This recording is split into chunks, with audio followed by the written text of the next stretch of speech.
Hallöchen meine Lieben und willkommen zu einem neuen Vlog. Es ist Montag. Heute bin ich 42 geworden. Ich bin auch aufgewacht gerade und habe hier diesen schönen fetten Strauß und eine Schachtel Schoki entdeckt als Überraschung. Ja, wie ihr seht, ich bin noch gerade erst aufgewacht, obwohl es ist schon spät. Ich muss sagen, ich schlafe ein bisschen sehr lange. Ihr habt ja hoffentlich alle das Video von gestern gesehen. Ich bin ja ganz überwältigt und habe ja diese Resonanz gar nicht von euch erwartet. Ich meine, ich weiß ja, ich habe eine tolle Community und ihr seid alle lieb und toll und ihr kennt uns ja mittlerweile schon so lange.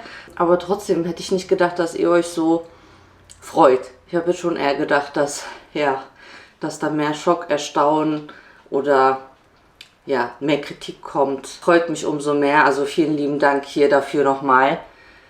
An all die lieben Kommentare. Ich komme nicht mal hinterher zu lesen. Es ist gerade so viel, aber ja, das berührt uns gerade sehr und macht uns auch sehr, sehr happy. Weil das war auch so ein bisschen so eine kleine Furcht zu sagen, so okay, Leute hier, ich meine, ich kann es jetzt mittlerweile auch schwer verstecken. Ich bin auch schon direkt schon aus der Puste. Was habe ich gerade gemacht? 2, 3 Sachen gemacht. Ich bin schon aus der Puste.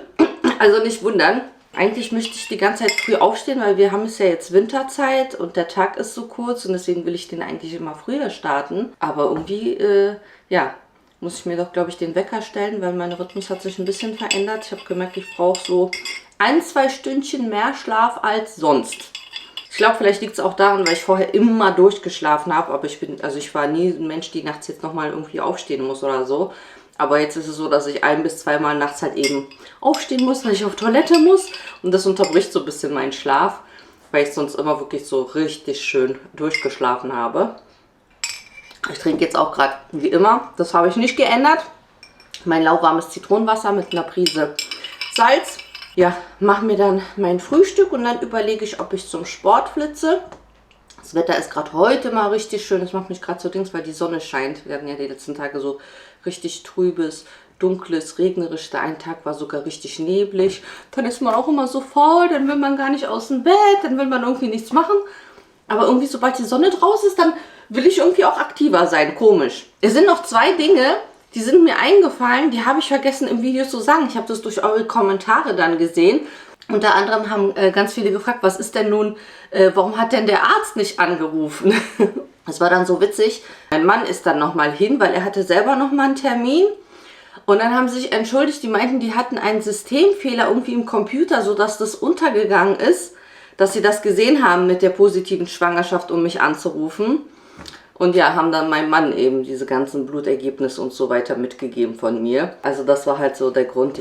Die andere Sache war halt nicht, meint ja, mit dem, dass der erste Schwangerschaftstest negativ war und so weiter. Und als es dann am Ende positiv war, dachte ich ja so, oh, ich bin schon irgendwie in der 11. oder 12. Schwangerschaftswoche.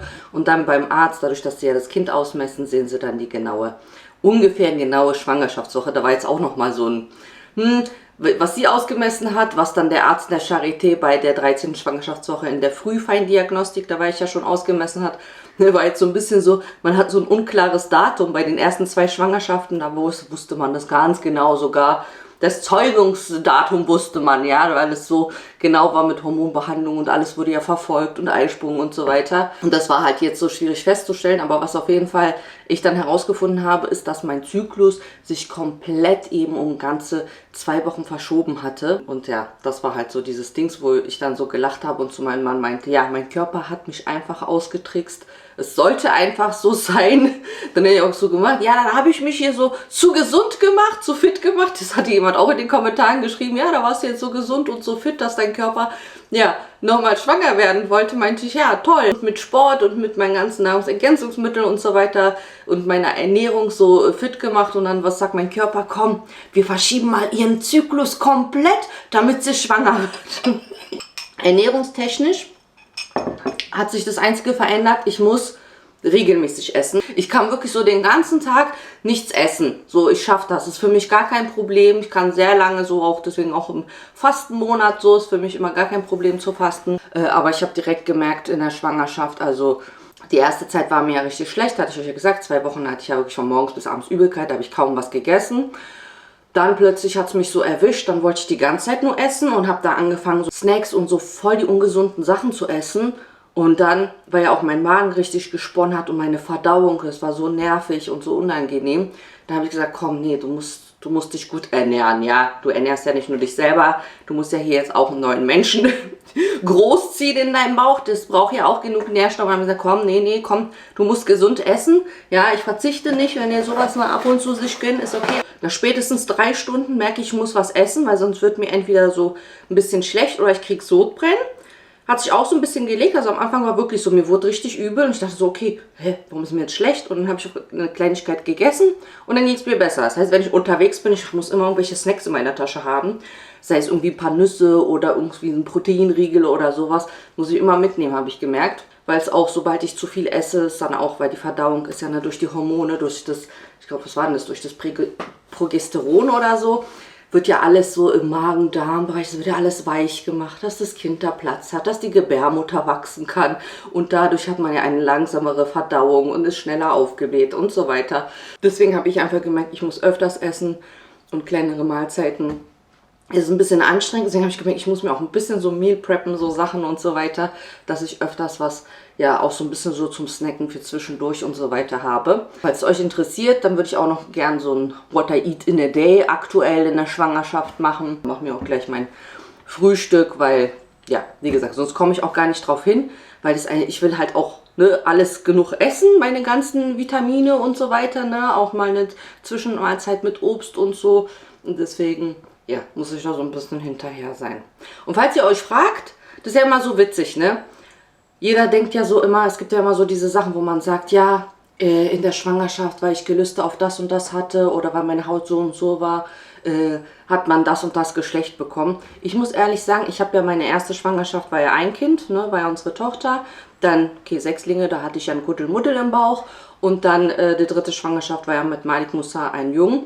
Und ich muss sagen, ich hatte nie jetzt so großartig oder ich habe auch vielleicht gar nicht so drauf geachtet, aber ich hatte nie so großartig so, dass ich sage, ich hatte so irgendwelche krassen Gelüste auf irgendwie bestimmte Sachen, ne? Dass man sagt, ja, keine Ahnung, ich weiß nicht, bei was das war, bei Mädchen ist man auf süß und bei Jungs auf sauer oder so, gibt es da so eine Mythen, ne?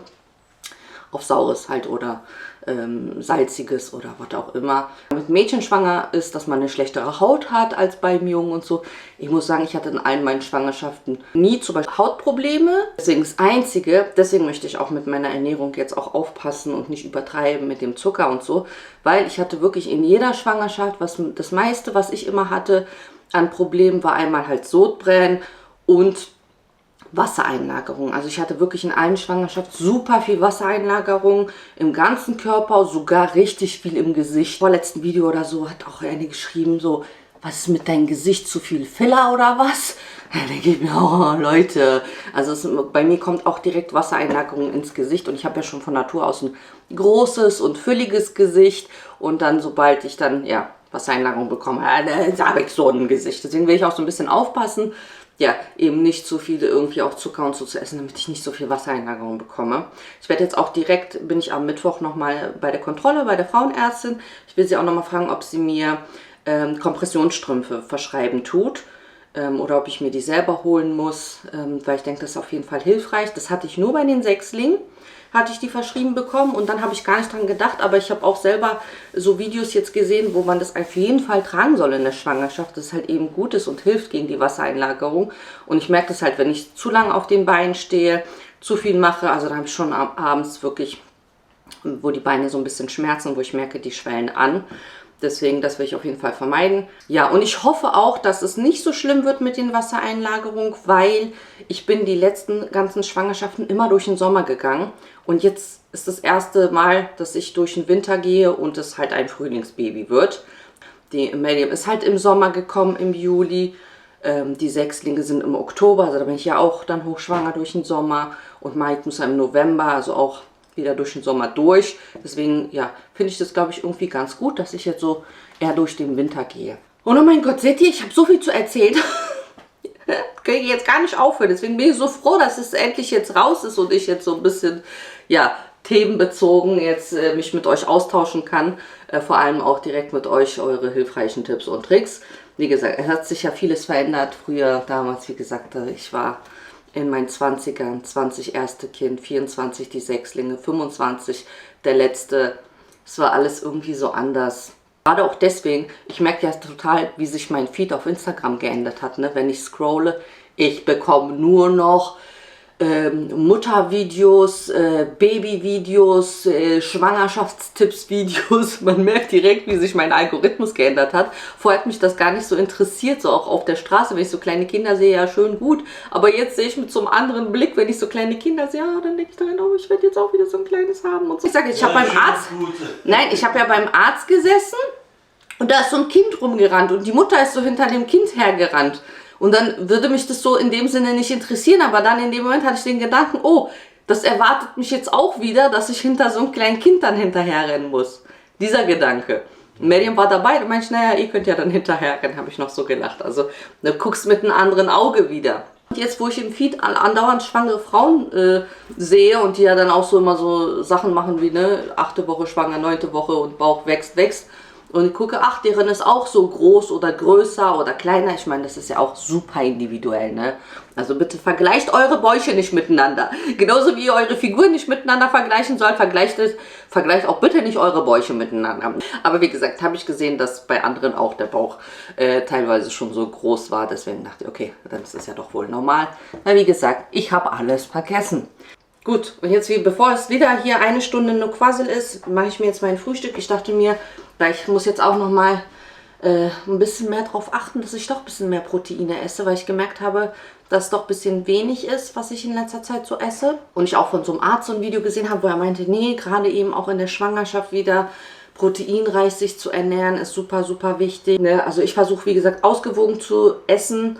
Und was die Gelüste angeht, genau, ich habe ja euch gesagt, mit Haut zum Beispiel, dass ich da jetzt so gar nicht so dieses sagen kann, ob meine Haut jetzt irgendwie eine geschlechterbedingt sich verändert hat oder so, war immer bei meinen Schwangerschaften gleich. Und das Einzige, was ich jetzt gemerkt habe, wo ich mehr, sag ich mal, Appetit habe, sind Zitrusfrüchte. Also ich war jetzt so, ich habe zwar Obst gegessen, so hier meine Blaubeeren und hier meinen Apfel und so. Ich esse jeden Tag so Orangen und Mandarinen. Passionsfrucht hole ich mir auch ab und zu. Also wirklich so auf saure Sachen. Und ja, ich muss halt nur aufpassen mit dem Sodbrennen. Jetzt, wenn ich koche, versuche ich es nicht mehr so scharf zu würzen. Ich stelle dann immer das Chilipulver auf den Tisch und jeder kann sich nochmal Schärfe raufmachen, wenn er will. Normalerweise koche ich ja immer gerne für alle direkt so scharf, aber gemerkt, wenn ich zu scharf esse, dann kriege ich auch wieder direkt Sodbrennen. Dann muss ich mal dazu direkt noch Joghurt und so essen. Ja, das Einzige, was mir aufgefallen ist, dass meine Lippen, die sind aufgeplumpter. Die sind richtig so prall, also das ist gerade so positiv. Aber ich hoffe, es bleibt nur bei den Lippen und nicht wieder das ganze Gesicht. sonst heißt es wieder, was, Fehler im Gesicht, hast du ein bisschen Botox im Gesicht? Ich finde das immer so, nur weil das jetzt so selbstverständlich geworden ist und dass es viele machen, dass man dann immer verurteilt, dass man meint, dass jeder das macht und jeder direkt irgendwelche Behandlungen macht. Ja, es gibt auch Frauen, die haben, sage ich mal, Glück und eine vielleicht gute Genetik oder durch gute Ernährung und was auch immer. Ich schwöre auf meine Skincare. Ich schwöre, ich habe letztens ein Foto rausgesucht. Das war von 2000, da waren wir in der Türkei. 19 oder 2020. Also 5, 6 Jahre her. Und ich gucke da auf meinem Gesicht und ich sehe, ich habe das komplette Gesicht mit Pigmentflecken. Ich habe zu meiner Tochter gesagt, sie meinte, es sieht aus, als hättest du voll die Sommersprossen. Es ist komplett alles voll mit Pigmentflecken und ich habe das schon selber vergessen, wie viele Jahre ich eigentlich ja meine Skincare schon mache mit Vitamin C und Retinol und so weiter. Und dass das ja alles im Laufe der Zeit so aufgehellt wurde. Weil du hast ja nicht so ein Ergebnis so von heute auf morgen. Du machst etwas und am nächsten Tag ist es weg oder siehst anders aus. Sondern es ist ja wirklich ein Prozedere von Jahren, dass ich diese Pigmentflecken aufgehellt bekommen habe. Und das fand ich so richtig krass. Und was das allein für einen Unterschied macht, wie halt einfach das Gesicht so cleaner, reiner, jünger aussieht, ohne diese Pigmentflecken. Und das war nochmal richtig krass. Ich würde mir auf jeden Fall mal sagen, ich werde auch nochmal meine Abendskin-Routine auch mitnehmen, weil man darf ja in der Schwangerschaft kein Retinol benutzen. Ich verstehe immer noch nicht, wieso. Ich habe auch überall, also das sagt man halt überall, ne? Man soll halt irgendwie nicht zu viel Vitamin A im Körper haben. Aber ob das jetzt so doll durch die Hautpflege aufgenommen wird, weil meine Abendroutine bestand halt immer, dass ich Retinol oder Retinal ist. Und da habe ich auch immer unterschiedliche Stärken. Mal benutze ich ein bisschen was Stärkeres, mal ein bisschen was Sanfteres, je nachdem. Aber ich hatte meine Haut daran halt auch sehr gut gewöhnt. Ist halt auch sehr effektiv, sehr potenziell. Aber ich weiß nicht, warum man das in der Schwangerschaft nicht benutzen darf. Habe ich auch aufgehört. Ich habe mir dafür Creme und Serum mit Boccaccia Oil geholt. Das ist ja sozusagen das natürliche Retinol und das darf man halt wohl benutzen. Also deswegen habe ich gerade halt das nur ausgeswitcht von meiner Gesichtspflege. Ich höre jetzt auf. Deswegen, ich dachte, ich mache mir jetzt zum Frühstück so Protein-Pancakes mit körnigen Frischkäse. Habe ich noch nicht gemacht. Ich gucke mal, wie die schmecken. Deswegen bin ich mal gespannt. Machen wir einfach mal zusammen. Ich habe halt gesehen, da hat die körnigen Frischkäse reingemacht. 2 Eier und Haferflocken. Aber ich gucke mal, ich nehme vielleicht Gerstenflocken. Die sind nochmal ein bisschen nahrhafter. Könnt ihr nochmal gucken. Unterschied, also ich mache mir gerne halt auch Porridge mit Gerstenflocken. Die haben, wie gesagt, nochmal ein bisschen mehr bessere Nährwerte als Haferflocken. Ich gucke mal, ich mix mal irgendwas zusammen und dann gucken wir mal, ob das was wird und ob das schmeckt. Und da ist per Post schon der nächste Blumenstrauß eingetrudelt. Ach, ich weiß schon, von wem das ist. Happy Birthday, liebe Roxana, danke für unsere tolle Zusammenarbeit. Du bist einfach beeindruckend, einfach ein wunderschönen Tag, Florian. Dankeschön, Florian, einmal von meinem Management. Ein schöner Blumenstrauß. Ich habe jetzt hier körnigen Frischkäse. Da habe ich jetzt eine Packung genommen. Da sind 150 Gramm. Ich mache jetzt wieder nach Augenmaß. Ich mache jetzt 2 Eier dazu. Dann nehme ich Gerstenflocken. Ich werde aber auch Haferflocken oder was anderes nehmen. Ich mache es jetzt mal damit. Und ich denke, ich nehme auf die Menge... Ups, mache jetzt 4 Esslöffel. Und für die Süße mache ich jetzt einfach eine Dattel mit rein, damit es einfach ein bisschen süß ist. Jetzt wird das Ganze nur noch durchgemixt. Probiere es mal auch nächstes Mal vielleicht mit einer halben Banane. Ich mache in die Pfanne so ein bisschen Öl rein.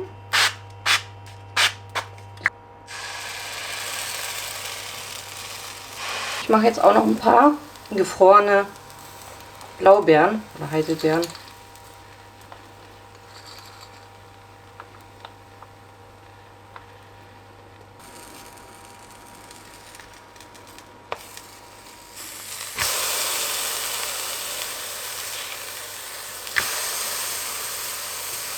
Das sieht aber jetzt gar nicht hübsch aus.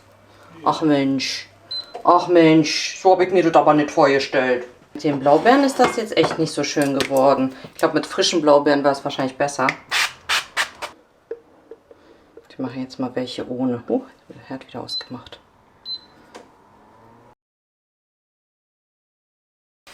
Ja, also besser ohne die gefrorenen Blaubeeren. Ich versuche mal das nächste Mal mit den nicht gefrorenen, mit den frischen. Dann geht es wahrscheinlich besser, weil ihr seht ja, die gefrorenen, die lassen zu viel Saft aus. Aber das ist echt viel rausgekommen von dieser kleinen Portion. Ich mache noch ein bisschen. Könntet jetzt so klassisch Ahornsirup oder irgendwas Honig, mal so ein bisschen Dattelsirup noch rauf. Ja, optisch ist es jetzt nicht mein Highlight, aber der Geschmack zählt. So, und dann wollen wir mal probieren. Ich probiere mal erstmal ohne Blaubeeren. Habe ich so noch nicht gemacht mit diesen körnigen Frischkäse. Aber ich habe schon mal mit Quark gemacht. Ich glaube, das ist so ähnlich. Aber doch, die sind lecker. Aber Backpulver kam da jetzt nicht rein. Ich weiß nicht, ob man das braucht. Doch, die sind lecker. Die schmecken so richtig frisch durch diesen körnigen Frischkäse. Aber könnt ihr auch bestimmt Quark machen. Wie gesagt, ich habe das gleiche auch mal mit Quark gemacht. Oder Joghurt. Die Kombi. Ich habe jetzt hier noch griechischen Joghurt und die Blaubeeren oben drauf gepackt. Ich mag ja immer so Pancakes, Crepes und so alles mit so cremigen, quarkigen, joghurtigen Füllungen. Bei uns in Polen war es halt immer mit sowas. Wir haben immer Pfannkuchen zum Beispiel gemacht, also Crepes.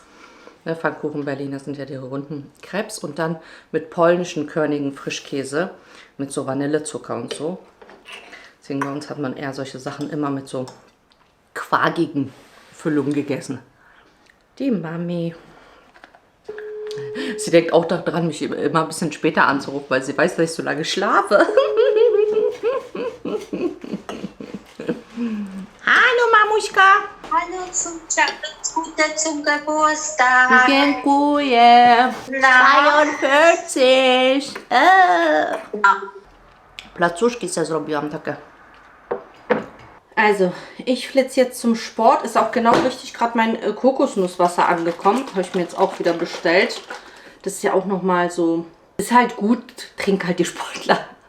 Ist halt gut, liefert halt auch viele irgendwelche Sachen. Ist halt gut, Kokosnusswasser. Und jetzt vorm Sport trinke ich auch noch meinen rote Beete-Saft. Ich verdünne den normalerweise mit Wasser. Jetzt dachte ich, komm, dann verdünne ich den noch gleich mit dem Kokosnusswasser. Keine Ahnung, wie das schmeckt, aber... Hauptsache runter damit. Guck mal, trotzdem wie rot das ist. Und dann nehme ich auch gleich immer nach dem Frühstück meine Omega-3-Kapseln. Das restliche Kokosnusswasser nehme ich mit. Dann habe ich hier mein Isoclear, also mein Proteingetränk. Das trinke ich auch noch zwischendurch. Ich muss ja genug trinken, ne? Dazu ist auch nicht immer so einfach, über einen Tag genug zu trinken, daran zu denken. Ja, passt, rote Beete und Kokosnuss. Kann man machen. Dann ist bei meiner Bestellung noch meine Kompressionssocken. Ich habe schon mir ein paar, ich hatte mir nämlich ein paar geholt, als ich nach London geflogen bin, extra für den Flug. Und dann habe ich aber gemerkt, die sind eigentlich jetzt ganz praktisch, gerade im Winter. Im Sommer werden die jetzt wahrscheinlich nicht so gut, aber gerade im Winter mag ich auch gerne mal so knielange Socken zu tragen. Und die machen schon so ein bisschen Kompression. Also die sind so für den Alltag, finde ich, schon ganz gut. Kann man auf jeden Fall machen. Aber wie gesagt, ich werde gucken, ob mir die Ärztin trotzdem diese anderen Kompressionsstrümpfe auch noch verschreibt, weil die sind noch mal einen Ticken anders. Aber so für den Alltag finde ich die ganz gut. Und ich habe mir auch jetzt eine Schwangerschaftsleggings bestellt. Also ich merke schon, also ich fühle mich schon langsam wie so eine Presswurst in meinen Sportsachen. Also ich habe halt noch viele Jogginghosen, die haben noch so ein bisschen Luft, ne? Gerade meine Leggings, da habe ich noch eine alte gefunden. Weil als ich mit dem Sport damals vor 2,5 Jahren neu angefangen hatte, da habe ich ja auch noch ein bisschen mehr gewogen. Da ist die Leggings größer. Die kann ich jetzt noch tragen. Ansonsten die anderen, da merkt man schon, das drückt am Bauch. Und man merkt wirklich, in der Schwangerschaft ist es wirklich so, du willst bequeme Sachen tragen. So gerade sobald es am Bauch so ein bisschen drückt, ist es schon so total unangenehm. Ja, das ist so was anderes, als wenn du deinen Speckbauch so einquetscht. So, das stört nicht, aber so dein Babybauch einquetschen ist nicht so angenehm. Ein paar Sachen kommen noch. Da können wir ja einen kleinen Haul vielleicht machen. Ein Maternity-Klamotten-Haul. Ich will mir auch nicht so viele Sachen bestellen. Ich habe ja so viel, was Oversize ist. Das kann man so lange noch tragen. Aber bei Hosen ist es halt so, ja, muss man gucken. Entweder ist die Jogginghose schön breit genug. Ansonsten wird es halt einfach ein bisschen schwierig. So, okay, das kommt in die Wäsche. Ich habe das. Ich habe mein Kokosnusswasser. Das trinke ich aus. Und dann sehen wir uns nach dem Sport.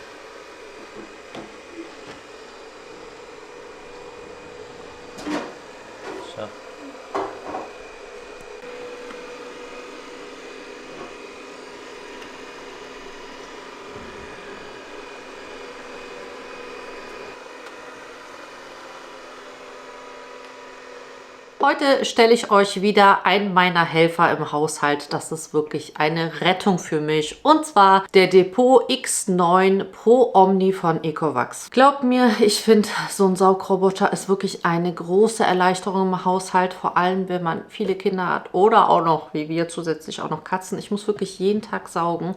Und ich finde das so praktisch, dass ich einfach den Roboter anschmeiße und er einfach die gesamte Wohnung reinigt.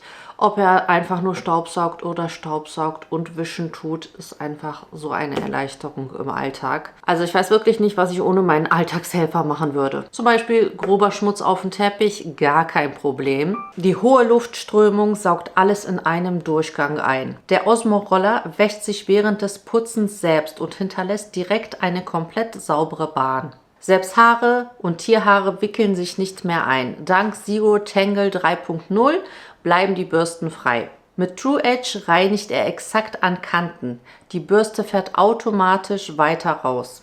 Mit Aivi 3D erkennt er Hindernisse wie zum Beispiel Kabel oder Gegenstände und weicht ihnen sauber aus.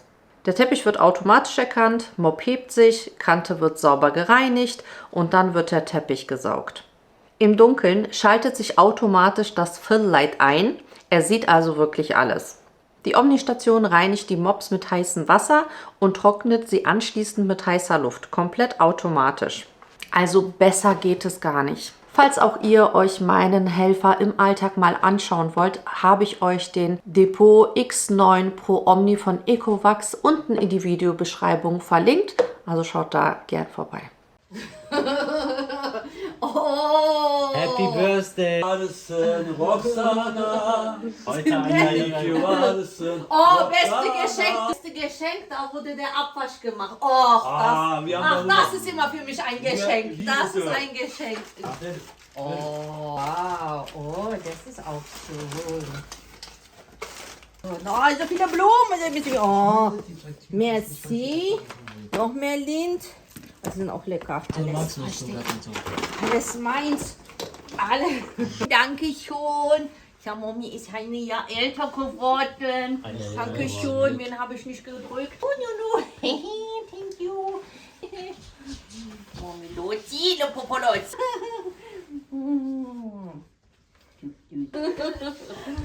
Jetzt kann ich die ganze Wohnung Blumen verteilen. Auf jeden Fall ist schon spät. Ich muss gleich anfangen, das Abendessen zu kochen. Deswegen sage ich ja, ich muss meinen Tag früher starten. Ich stehe zu spät auf. Der Tag geht so schnell um, weil es ja eben auch früh dunkel wird. Mein Training, ich habe heute nur Krafttraining gemacht. Keine Ausdauer. Das dauert eh schon so lange, weil mein Krafttraining durch die Schwangerschaft ist nochmal so ein bisschen langgezogener, weil ich mich nochmal mehr konzentriere auf meine Atmung, auf meinen Bauch und so weiter, wie ich die Übungen ausführe, und dementsprechend dauert es so ein bisschen noch mal länger.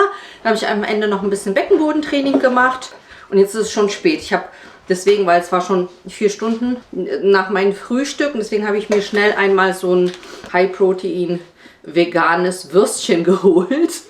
Aber muss ich sagen, war lecker. Dann habe ich ein paar gesalzene Mandeln genascht im Auto und einen halben Haferflockenriegel. Das habe ich mir im Auto die Fahrt nach Hause gegönnt. So, hier müsste der Strauß reinpassen. Oh, perfekt. Ich versuche ja in meinem Alltag so alle Nährwerte zu bekommen. Also auf jeden Fall Ballaststoffe, Obst, Gemüse, dass ich alles mit dabei habe und Proteine. Und das ist gar nicht so easy. Muss ich halt eben, wie gesagt, regelmäßig essen. Immer auch mal schön mal eine Handvoll Nüsse und so weiter. Ist auch immer gut. Ja, jetzt habe ich nur kein Obst. Naja, doch, ich hatte zum Frühstück, da waren ja Blaubeeren dabei. Ja, vielleicht, wenn ich später Lust habe auf was Süßes, kann ich gerne noch eine Mandarine oder so naschen. Den Strauß hier reinmachen. Wenn ich den hier jetzt reinkriege. Ja, ich mache auch hier mal das Gummi ab. Oder was das da ist. Die Blumen hier verteilen. Ja, deswegen, was mir noch fehlt, ist heute so Gemüse und so. Deswegen denke ich, mache auf jeden Fall einen Rohkostsalat. Das esse ich ja total gerne. Gerade Winter ist bei mir immer so Salate mit Rotkohl und so weiter. So ein Rohkostsalat liebe ich. Und dann gucke ich mal. Ich habe Hackfleisch auftauen lassen. Vielleicht mache ich solche Gemüsebulettchen oder so. Reis dazu. Ich schaue mal, was ich im Kühlschrank finde und was ich gleich koche. Das sieht jetzt aus wie in einer Blumenhandlung. Schaut mal. Jetzt verteilen wir mal die überall. Oh, wie ich diesen Salat liebe. Im Winter vor allem eben diesen Mix aus Rotkohl und Karotten. Und was habe ich dann noch drin? Rote Zwiebeln, Gurke, ein ganz wenig Eisbergsalat, weil ich hatte nicht mehr so viel übrig. Also ihr könnt da auch noch Salat reinmachen, müsst ihr nicht. Ihr könnt sowieso reinhauen, was ihr wollt. Mais habe ich drin. Dann habe ich Hirtenkäse drin, frischen Dill und dann eigentlich mein Standard-Salatdressing. Einfach Essig, Salz, Olivenöl, Pfeffer, Sumak, Granatapfelsirup, Zitronensaft. Also ich schaue da immer was unterschiedlich rein. Aber so Haupt ist immer dieses Karotte und Rotkohl. Und rote Paprika, finde ich, passt auch ganz gut dazu. Und dann halt so Zwiebeln. Da mache ich auch manchmal Lauchzwiebeln, manchmal rote Zwiebeln. So, heute zum Abendessen gibt es Reis, türkischen Pilau, türkische Art. Dann haben wir hier solche Gemüsefrikadellen. Also da ist halt auch Hackfleisch, Rind, aber halt auch Gemüse. So kann man das Fleisch schön strecken. Das ist eine gute Methode, das Fleisch zu strecken. Und es schmeckt auch sehr, sehr lecker. Dadurch werden die richtig saftig. Und dann habe ich hier im Thermomix noch so eine Rahmsoße gemacht. Die kommt hier noch so oben drauf. Salat habt ihr gesehen. Und das ist das heutige Abendessen. Ich hatte einen Termin beim Frauenarzt, Routinekontrolle, alles ist gut, Baby geht's gut, ist auch wieder gewachsen und jetzt, ich kann nicht widerstehen, ich muss jetzt mal in einen Babyladen rein und mal gucken, was es alles so gibt. Ich weiß nicht mehr, wann ich das letzte Mal in einem Babygeschäft war. Ich weiß nicht mal, ob ich bei den Sechslingen überhaupt in einem Babygeschäft war. Deswegen, ich bin einfach neugierig, ich will einfach ein bisschen gucken, was gibt's denn so alles? So. Hallo. Guck mal, da sind direkt so Klamotten. Och, so waren die Preise früher auch schon so? Ich meine, ich hatte ja 2 Drillingswagen, ne? Das war auch so ein richtig Hammer Kinderwagen. Den haben wir ja Gott sei Dank damals gesponsert bekommen. Aber da weiß ich noch, da war, glaube ich, einer hat 1.600 € oder so gekostet. Aber das war so wirklich so Hightech, so, der hat sich so richtig schön gefahren, ne? Aber das jetzt hier so ein kleines Ding, fast 500 €. Aber schön, so die Farben auch so beige. Beige finde ich schön, so beige, taub. Oh ja, das ist sehr Kindergeld, ne? Jetzt bin ich reich, Kinderwagen, 500 € Kindergeld. Was ich auf jeden Fall weiß, ist, dass ich solche Einteiler am besten finde bei meinen Kids. Ich habe bei meiner ersten Tochter, da hatte ich so einen ganz hässlichen, der war so orange, plüsch, so einen Einteiler bekommen. Ich fand den nicht so schön. Ne? Man denkt immer so, man will sein Kind so hübsch anziehen und keine Ahnung, so mit Zweiteiler und so. Aber glaubt mir, Beste sind einfach kuschelige Einteiler. Die finde ich wirklich am besten. Mensch, 21,95 €. Ich sag's euch. Es war auch so kuschelig, aber langarm gewesen. Das fand ich am besten. Obwohl, das ist ja jetzt ein Frühlingsbaby, ne? Die waren ja Oktober, November Kinder. Jetzt gehen wir ja in Frühling rein. Oh ja, was ich brauche, ist so ein Stillkissen. Ich brauche das jetzt schon zum Schlafen eigentlich. Ich habe von Ikea so ein langes Kissen. Aber ich finde, die Form wäre jetzt besser. Bettschlange. Nee, das ist ja was ganz anderes. Das ist ja so eine Bettumrandung, ne? Hier ist sowas. Ja, sowas brauche ich. Warte, das ist jetzt aber wieder so eher so diese Bettumrandung. Ja, das ist was anderes. Was ist denn da jetzt besser? Was habt ihr für Erfahrung? Kleiner oder größer? Ja, das Größere ist halt zum Schlafen gut, ne? 70 €. Teuer. 70 € für was denn? Ein bisschen Kissen hier. Warte, ist das eine andere Füllung als das? Nee, ist das gleiche. Das ist so ein Jersey. Nee, ich guck mal erstmal. Aber ich glaube, ich nehme mir ein Stillkissen mit. Badehandtücher. Och, guck mal hier. Das ist wieder so ein Ferrari, ne? Ich glaube, habe ich diese Marke irgendwie mal gesehen auf Instagram?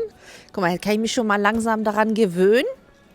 Ach, aber guck mal, wie das sich fährt so. Oh, genau das meine ich. Ach, sowas. Das macht den Unterschied. Ich weiß noch irgendwie, bei Malik Musa habe ich mir dann irgendwie so einen günstigen Schrott-Kinderwagen geholt. Das war so anstrengend, den zu schieben.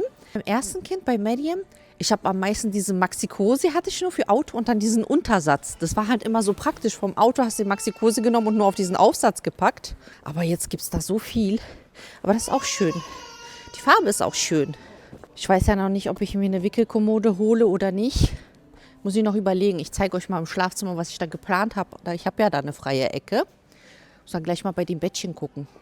Diese Milchpumpen, wo du gar keine Kabel mehr hast, nichts. Das sind einfach die Dinger, die steckst du dir in den BH und dann pumpt es. Ich habe da früher damals noch so ganz stundenlang sitzen müssen in dieser Pumpe. Also das ist auf jeden Fall ein Hightech von der Entwicklung, die ich sehr praktisch finde. Das gab es damals nicht. Da sind auch so normale Wickelunterlagen, ne? Ja, da hatte ich sowas. Weil sowas würde mir dann halt auch einfach reichen. Ich habe ja so ein fettes Boxspringbett, das geht ja bei mir bis zur Hüfte. Da kann ich theoretisch eigentlich immer auf meinem Bett einfach so hinlegen und dann da das Kind wickeln und dann zur Seite legen. Hatte ich überlegt.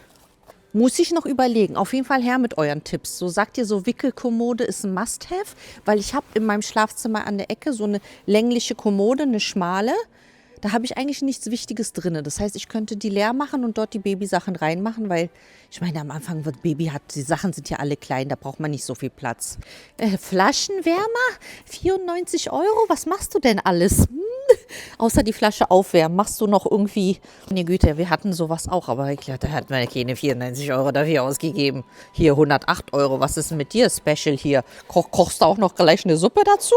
Also was ich auf jeden Fall denke, ist, dass ich mir so einen Windeleimer hole, weil das stinkt sehr schnell. Wir haben ja bei den Sechslingen so viel Windel gewechselt. Das war ja, wie gesagt, beim jeden Wickeln 6 Popos, 6 Windeln. Wir haben das immer direkt so weggeschmissen, also direkt so vor die Tür, direkt vom Müll. Aber beim einen Kind ist man da jetzt, sage ich jetzt mal, nicht so, dass man da gleich eine Windel irgendwie draußen in den Müll schmeißt. Dann denke ich, ist sowas ganz gut, damit das nicht so stinkert. 60 €. Der kostet 40 €. Ist ein Mülleimer, ne? 40, 60 € für einen Mülleimer. Gut. Ach so, dann flutscht es da rein.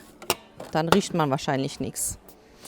Seht ihr, dafür brauche ich euch jetzt, dass ihr mir sagt, brauche ich sowas unbedingt oder sagt da, nee, lass die Bude einfach stinken. So eine Trage, sowas, Will ich auf jeden Fall. Ich hatte bei keinem meiner Kinder solche Trage, ne? Da gibt es ja auch so verschiedene Varianten, ob es Tücher sind, ob es so eine fertigen schon Dinger sind, die man umschnallt. Ich meine, okay, ich habe ja wirklich den Vorteil, ich habe viele Händchen zum Abgeben fürs Baby. Vormittags, wenn alle Schule, Arbeit, keiner ist zu Hause und irgendwie das Baby hält nicht still und ich habe zu tun, dann ist das schon irgendwie praktisch. Für ein Tuch 60 €, 187 €. Ich nehm mein Jersey-Kopftuch und wickel mir das so rum. Sollte doch auch funktionieren.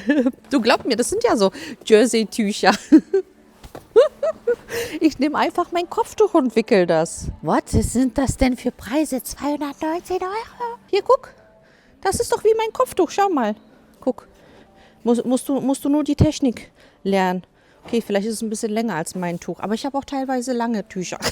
Vielleicht gibt es ja Tutorials auf YouTube. Ah, das ist ja auch süß. Wie so ein Oberteil bisschen. Keine Ahnung. Ah, seht ihr, das ist genau das, was ich mir vorgestellt habe. So ein Bett mit Rollen, wobei mein Bett ist so hoch. Ich weiß nicht, ob man das vielleicht noch höher stellen kann. Aber wo man das dann halt wie so ein Krankenhausbett trotzdem wieder hoch machen kann, wenn man das Bett jetzt wegstellt. Jetzt weiß ich nicht, wie es runtergeht. So, so, jetzt haben wir es. Ich will auch nicht so zu kleines Bett, weil da muss ja auch gleich wieder ein neues Bett kaufen. Oder? Aber ob man dann vielleicht ins Wohnzimmer das tragen möchte. Aber auf jeden Fall so mit Rollen und wo man das so runter machen kann. Wie kostet denn der Spaß? Was ist das? Noch ein Angebot, 374 €. Die finde ich immer richtig praktisch, fand ich das so. Ja, 200 €. Ja, rechne doch mal, wenn du jetzt kaufst. Kinderwagen, 500 €. Bettchen, 400 €. Hast du schon gleich 1000 €? Und, ja, na, das ist ein bisschen günstiger. Das kostet jetzt nur 80, Mensch. Ah, oder das ist auch schön. Ich glaube, das kann man auch hier... Ah, nee, das kann man nicht runter machen. Aber das kann man, glaube ich, aufmachen und erstmal offen lassen, wenn man es so am Bett dran hat. Was kostet hier der Spaß? Sleepy Bed. Was? Hier 539 wahrscheinlich. Ich muss aber nochmal ausmessen zu Hause. Weil, falls ich das Bett dann doch irgendwie ins Wohnzimmer nehmen möchte, ich habe halt zwischen meinem Bett und Schrank, ist nur so eine kleine Lücke, ob ich das dann durchkriegen würde. Oder ob man sagt, man holt doch noch mal so ein Nestchen oder irgendwas. Wenn das Baby da einmal raufsabbert, ist er gleich dreckig. Man muss praktisch denken. Nicht nur immer so optisch, sondern praktisch. Da war ja mein Drillingswagen noch günstiger damals. Eieiei. Soll ich das jetzt mitnehmen? Aber 70 €. Ich gebe jetzt keine 70 € dafür. Aber ich brauche das, glaube ich. Ach nee, oder? So, 64. Ja, ich überlege, ob ich mir das jetzt mitnehme. Ich kann halt jetzt aktuell nur noch auf der Seite schlafen und ich brauche das so, vor allem so auf meinem Bein und so. Ich brauche auch immer so ein Kissen in meinem Rücken. Ich muss so eingepackt sein aktuell. Ich glaube, ich nehme das jetzt mit, aber ich frage mich gerade, ob ich jetzt das Grüne nehme. Passt zum Schlafzimmer, ist auch genderneutral, ne? Ich meine, es ist ja zum Schlafen und dann auch fürs Baby zum Reinlegen. Passt farblich in mein Schlafzimmerkonzept. Aber hier mag ich den Stoff irgendwie auch lieber. Obwohl Musselin ist halt auch ganz gut. Na gut, komm. Kaufen wir mal unseren ersten Babyartikel. Wenn wir hier schon drin waren, sollen wir mal bei den Klamotten noch gucken, was Süßes? Sollen wir mal gucken? Ach, Süßchen. Oh, süß. Was? Seit wann tragen denn Babys Schlippis? Haben die eine Windel, brauchen die eine Unterhose? Ja, ich finde sowas halt ganz praktisch. Dann immer solche Einteiler sind am besten. Oh, süße T-Shirts. Weil du musst ja auch überlegen, ne? Das ist ja jetzt ein Frühlingsbaby. Aber Babys muss man ja trotzdem ein bisschen wärmer einpacken. Oh, je, ist ja kompliziert. Ach, das ist süß. Sowas ist süß. 25 €. Was ist das? Ist das Merino-Wolle? Nee, ist einfach nur Baumwolle. Warum dann so teuer? Reduziert und trotzdem 25 € für einen Pulli. Von 32,99 €. Guck mal, die Hose ist auch noch extra. 15. 15 und 25? 40 € für ein Outfit. To. Klamotten geht ja sowieso meistens dann am schnellsten zu kaufen. Wichtig ist ja, dass man so dann Buddies hat und Pyjamas. Am Anfang braucht ja so ein Baby auch nicht, denke ich mal, so viel. Ich meine, ich habe Waschmaschine, Trockner. Kann man ja schnell waschen und schnell wieder trocknen. Ich meine, die spucken ja viel oder kackern sich ein und dann muss man doch wieder umziehen, ne? Praktisch muss es sein. Am besten so eine Wickelbuddies aufmachen, schnell zum Wickeln, einfach zum Anziehen. Ach Mensch, ich habe keine Lust. Es reicht mir jetzt, ich bin erschöpft schon vom Gucken. Wie viele Klamotten braucht man denn? Bitte schreibt mir das auch in die Kommentare. Wie viel braucht man denn jetzt ungefähr für ein Kind? Buddies, Lätzchen, Höschen. Oh. Schreibt es auf jeden Fall in die Kommentare, damit ich mir schon Notizen machen kann, was ich alles brauche. Auf jeden Fall haben wir jetzt erstmal einen Schlaf-Stillkissen. Ach, hier hast du nochmal auch so dieses, aber das ist auch wieder klein. Ui, ich muss mich jetzt erstmal ausruhen nach diesem Eindruck hier. Oh, das ist aber schön. Oh, auch praktisch, ne? Aber ich habe schon gesehen, was ist das hier? 589 €, meine Güte, dann sitze ich doch lieber auf meinem normalen Stuhl. Oh, das ist aber schon schön. Meine Lieben, ich habe mir jetzt so einen Eindruck geschafft, auf jeden Fall. Ja, viel Neues, würde ich sagen, was die Technik angeht, was die Kinderwagen angeht. Hat sich viel verändert nach den fast 17 Jahren von meiner letzten Schwangerschaft. Deswegen, ich brauche eure Hilfe. Sagt mir auf jeden Fall, was ihr sagt, okay, das brauchst du unbedingt, das können wir dir empfehlen, das brauchst du auf gar keinen Fall. Das wäre nett, dann mache ich mir schon mal Notizen, denn ihr seht ja, das ist gar nicht so günstig alles, ne? Da will man jetzt auch nicht so unnötig viel Geld ausgeben für irgendwelche Sachen, die man dann vielleicht am Ende doch gar nicht so braucht. Deswegen her mit euren Empfehlungen. Entschuldigen Sie bitte? Ein Kinderwagen von BMW? 1044 €? BMW? Braucht man das? Jetzt kannst du hier testen, wie das holpert, ne? War gut, dass man das testen kann. So. Ach, guck mal, muss man nicht mal anheben. Oh, sehr gute Stoßdämpfer. Ja, und zack, 70 € weg. Kindergeld. Kindergeld. Ich bin reich vom Kindergeld. Kind kostet nichts. Wir brauchen nichts. So, wieder zu Hause. Das war's. Ich denke, ich beende das Video für diese Woche. Ich hoffe, es hat euch gefallen. Über einen Daumen nach oben freuen wir uns natürlich sehr. Nächste Woche nehme ich euch mit. Und zwar bin ich nächste Woche wieder in der Charité bei der Feindiagnostik. Ich hatte ja schon in der 13. Schwangerschaftswoche die Frühfeindiagnostik. Ne? Die bekommt man halt dann, wenn... ich glaube, das ist halt für die Spätgebärende, ne, ab 35. Oder ich weiß nicht, ob auch die direkt eine Risikoschwangerschaft sind, das auch haben, weiß nicht. Also auf jeden Fall. Die hatte ich ja, da war ja alles okay. Gott sei Dank. Irgendeiner hat dann in den Kommentaren gefragt, ob ich irgendwie eine Fruchtwasseruntersuchung oder sowas hatte. Hat auch keiner gefragt, sowas zu machen. Also war, glaube ich, nicht nötig. Ich wurde nur gefragt, ob ich diese für die... Ich kann das immer nicht aussprechen. Man ist dieses Chromosom auf jeden Fall für Down-Syndrom. Früher hat man ja nur diese Nackendichte-Messung gemacht. Jetzt ist es wohl so, dass die das im Blut nachgucken können. Also mich wurde gefragt, ob ich das machen möchte. Habe ich gesagt, nö, will ich nicht machen, weil es ändert eh nichts. Also hat auch der Arzt gesagt, wenn es eh nichts ändert, ne, dass ich so oder so das Kind haben wollen möchte, wie auch immer, dann braucht man das auch nicht machen. Also ich habe das auch bei den anderen Kindern nie gemacht, weil das hat nichts geändert und ich hatte immer so viele Geschichten davon gehört, also auch wirklich im Bekanntenkreis, wo den Frauen gesagt wurde, ja, das sieht aus, als würden das Kind Down-Syndrom hat und dann haben sie natürlich die ganze Schwangerschaft ja gedacht, sie bekommen ein Kind mit Down-Syndrom und dann kam das Kind kerngesund zur Welt. Und deswegen habe ich gleich gesagt, so, nee, ich will das gar nicht wissen. So, weil, wie gesagt, es würde halt auch nichts daran ändern, dass ich jetzt irgendwie das Kind jetzt doch nicht haben möchte oder sowas. Deswegen, ja, mache ich diesen Test immer nicht. Und jetzt, wie gesagt, mittlerweile kann man es im Blut sehen, wobei ich vor ein paar Tagen ein Video gesehen habe, wo die Mutter berichtet hat, sie hat das im Blut, diesen Test gemacht und der war positiv, dass die ihr gesagt haben, das Kind wird Down-Syndrom haben aufgrund dieses Tests. Und trotzdem kam das Kind kerngesund. Also deswegen, ich verlasse mich immer nicht auf diese Tests. Man hat wie gesagt, nie eine Garantie. Wirklich, es kann alles Mögliche passieren. Also es ist nicht selbstverständlich. Ich sage immer wieder, auch ein Kind gesund auf die Welt zu bekommen, ist keine Selbstverständlichkeit. Das haben wir damals miterlebt, als unsere Sechslinge zur Welt gekommen sind im Krankenhaus auf der Frühchenintensivstation, wie viele kranke Babys dort waren, zu früh geborene Babys mit Herzfehlern und sowas. Wir haben wirklich sehr, sehr viel gesehen. Sehr viele, teilweise verstorbene Babys. Also es ist echt kein schöner Anblick. Deswegen, es ist nie eine Garantie und nie eine Selbstverständlichkeit, ein gesundes Kind zur Welt zu bringen.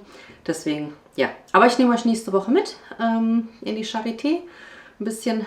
Ja, gucken wir mal, was das Baby jetzt so macht und wie es sich entwickelt hat. Und ja, hoffe, wir sehen uns nächste Woche bei einem neuen Video wieder. Falls ihr den Kanal noch nicht abonniert habt, dann könnt ihr das hier sehr gerne nachholen. Und hier könnt ihr das letzte Video sehen, falls ihr das noch nicht gesehen habt, falls ihr das Ganze noch nicht mitbekommen habt. Warum, weshalb ich auf einmal mit 42 unser 9. Kind bekomme, dann schaut euch sehr, sehr gerne das Video dazu an. Da habe ich sehr, sehr viel erzählt, ausführlich, auch wie es mir so im ersten Trimester ging und so weiter. Also schaut da sehr, sehr gerne vorbei. Und ansonsten hoffe ich, wir sehen uns nächste Woche wieder. Bis dann!